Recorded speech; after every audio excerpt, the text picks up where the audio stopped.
So let's merrily roll along into this review.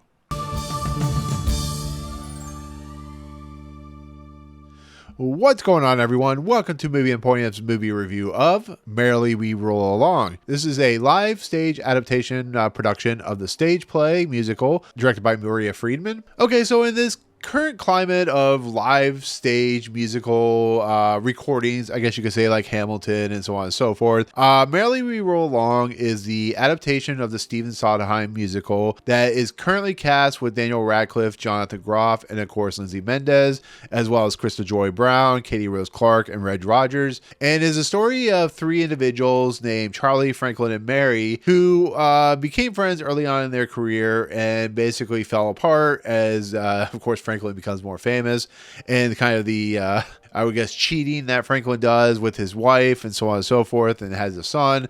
And this play and musical is interesting because it actually chronicles backwards from the kind of falling out of the three characters to when they first met on a rooftop in 1957. So it's 20 years of the life of these creative individuals who are creating musicals, who are creating plays, and it follows their adventures and stuff like that. And once again, it goes backwards. So you're seeing kind of the later stage of their career and then the beginning stage of their career and stuff like that. So that is Merrily We Roll Along. So with that said, it is a Tony Award-winning musical, especially the updated version. I believe Jonathan Groff and Daniel Radcliffe won Tonys. Lindsay Menedez was, of course, nominated. And like Hamilton, like a lot of these musicals that if you don't get a chance to see them on Broadway or touring, this is a way to see them, to be fairly honest. You know, they do a live stage recording. They get up on the stage. They get close and personal. So it's almost better, to be fairly honest, than being at a musical, like a stage play at the theater, because sometimes you're far away, sometimes you're not far away, that type of thing. So these things are for people who can't afford them because they're expensive and so on and so forth. So there you go.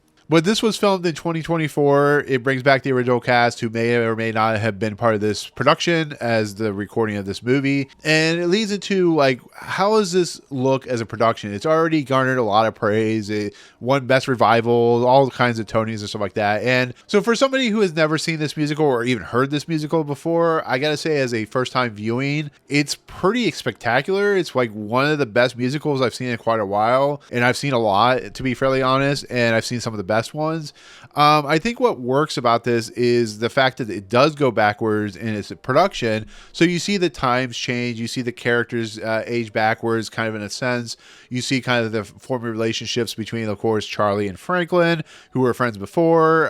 Mary, who comes into the mix, who's now in love with, of course, Franklin's character, but is kind of pushed to the side by another couple characters. And really gets a good sense of what this stage show is good at doing, which is being grand and operatic and, you know, very just kind of Stephen Sondheim in a lot of respects. You know, the main actors are fantastic in this movie.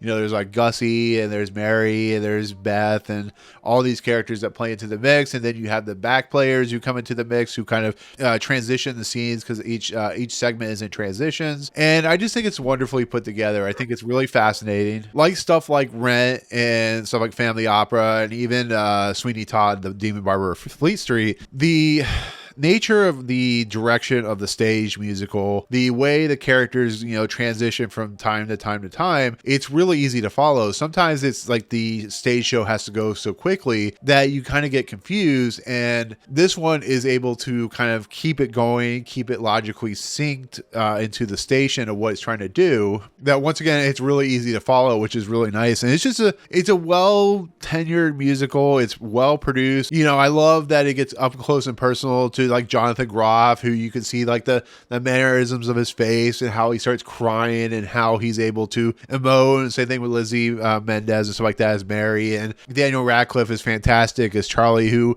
you know, I listened to the musical itself like on Spotify, and you don't get a good sense. That's the only problem. You don't get a good sense of like what the story's doing because there's so much entailing of what is happening on a stage that having something like this really helps, especially if you haven't seen it on Broadway or if it has been on tour. It really helps to be up close and personal to see like the set pieces and how they move back and forth. The angles of cameras that they use in this play and the musical is really well put together. And once again, using different cast members and different players as like different characters in the play really works well. And it's it's just a really well put together musical in a lot of respects, and it was something I wasn't expecting to be so dramatic and so kind of dark in a lot of respects. But then again, I should know better because Stephen Sondheim is really known for his darkness in his material, because you look straight at Sweeney Todd is one of the darkest musicals you'll ever listen to, and this one is as well, because it's dealing with the fact of like infidelity, and it's dealing with the fact of broken relationships and broken friendships, and how, you know, how it began and how it ended, and watching it go backwards. I'm really interested to see the Richard Linklater eventually released film, because he's filming it over 20 years, so 2039 is kind of far away. But as far as a stage live production recording of this musical, I think this is a really good one. This is one of the best that you'll see,